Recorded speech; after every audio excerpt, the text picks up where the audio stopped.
নমস্কার। আজকের গল্পে আপনাদের স্বাগত। যদি গল্পটি ভালো লাগে একটা লাইক দেবেন আর চ্যানেলটিকে সাবস্ক্রাইব করে পাশে থাকবেন। শুরু করছি আজকের গল্প। একটি দুর্ঘটনা আমার জীবনটাকে আমূল বদলে দিল। আমার যত রঙিন স্বপ্ন সব ভেঙে চুরমার করে দিল। ঘটনার পর মা বিকাশদের বাড়িতে গিয়েছিল, বুঝিয়েছিল, দিদি আমার মেয়ের কি দোষ বলুন তো?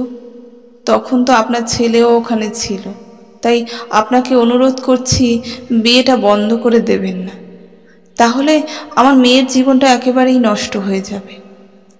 কিন্তু এর উত্তরে বিকাশের মা খুব ভারী গলায় উত্তর দিয়েছিলেন, এটা কি বলছেন আপনি?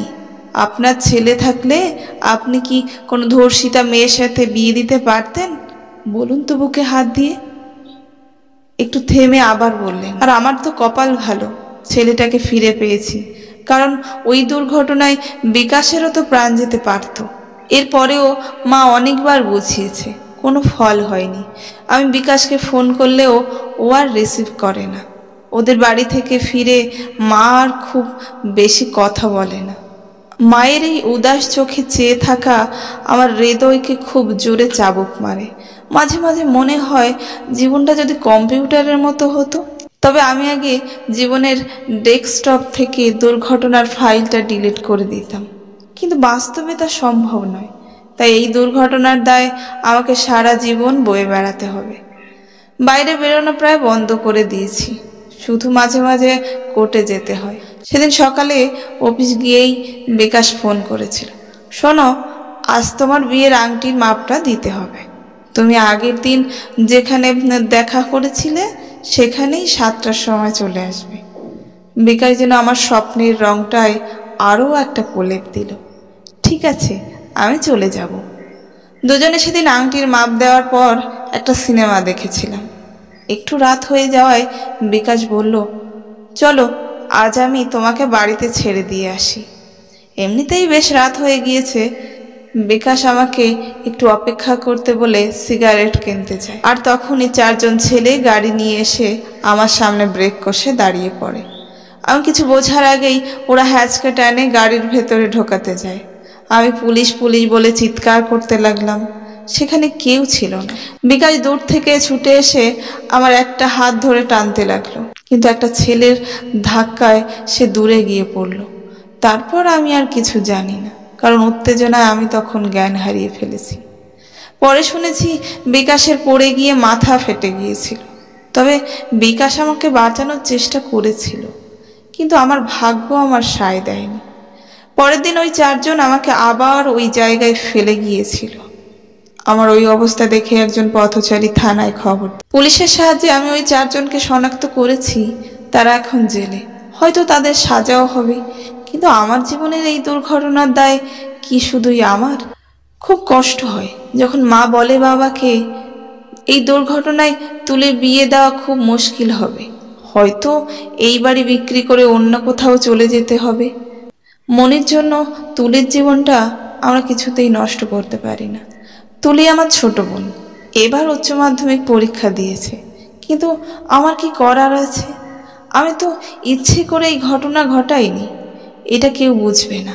একমাত্র সোমু এখনো আমাকে ভরসা জুগিয়ে যাচ্ছে। সোমু আমার ছোটবেলার বন্ধু, আমার প্রতিবেশীও বটে। আমরা একই সাথে পড়াশুনো করেছি, একই স্কুলে, বয়সটা প্রায় একই। সোমু এখন 2-3বার বাড়িতে আসে। তখন আমি যদি চুপ করে বসে থাকি, ও বলে, দেখ, একটা দুর্ঘটনার জন্য নিজের জীবনটাকে নষ্ট হয়ে গেছে ভাবিস না, আমি আছি তোর পাশে। আমি একটু অবজ্ঞার হাসি হেসে বলি, আমার বাবা মাই আমাকে সাথ দিতে চাইছে না, আর 3 বছর যার সাথে প্রেম করেছি সেও আজ আমার পাশে নেই, তাই এখন এসব কথা বলিস না। সমু একটু চুপ করে থেকে বলে, তুই কি করলে বিশ্বাস করবি বলতো? সত্যি করে বলছি, আমি তোর পাশেই থাকতে চাই। এবার মনে হলো সমুর চোখটা জলে চিকচিক করে উঠল। আমি বললাম, আমার মতো ধর্ষিতাকে তুই বিয়ে করতে পারবি? সমু মুখটা নিচু করে রইল। বেশ কিছুক্ষণ নীরব থাকার পর আমি নীরবতা ভেঙে বললাম, কিছু মনে করিস না, এটা যে সম্ভব নয় আমি জানি। এবার সমু আমাকে চমকে দিয়ে বলল, মনি, তোকে আমি খুব ভালোবাসি, কিন্তু কখনোই বলতে পারিনি। ভাবতাম কাকা কাকিমা হয়তো আমাকে খুব খারাপ ভাববে। আজ তুই যখন বললি, তবে শুনে রাখ, আমি তোকে যে কোনো অবস্থায় আমার নিজের করে নিতে পারি, কারণ ধর্ষণ হয়েছে তোর দেহে, মনে নয়। এটা বিকাশদা বুঝে গেলে খুব ভালো হতো, কারণ জানি তোর মনটা এখনো তাকেই ভালোবাসে। সমর দিকে আমি এক দৃষ্টে চেয়ে রইলাম। বিকাশ কি সমর মতো এভাবে একবার চিন্তা করতে পারে না? সেদিন তো বিকাশ আমার সাথেই ছিল, তাও বিকাশ এই দুর্ঘটনার জন্য আমাকেই দায়ী করে, আমার জীবন থেকে সরে যেতে চাইছে। সৌম্য আমার দু চোখের জল মুছিয়ে দিতে দিতে বলে, কাঁদিস না, এই দায় তোর একার নয়, তোর কোনো দোষ নেই। আমি সমুর হাতটা খুব চেপে ধরে ওর বুকে মাথা রেখে বলি, তোর মতো করে সবাই কেন ভাবে না সমু?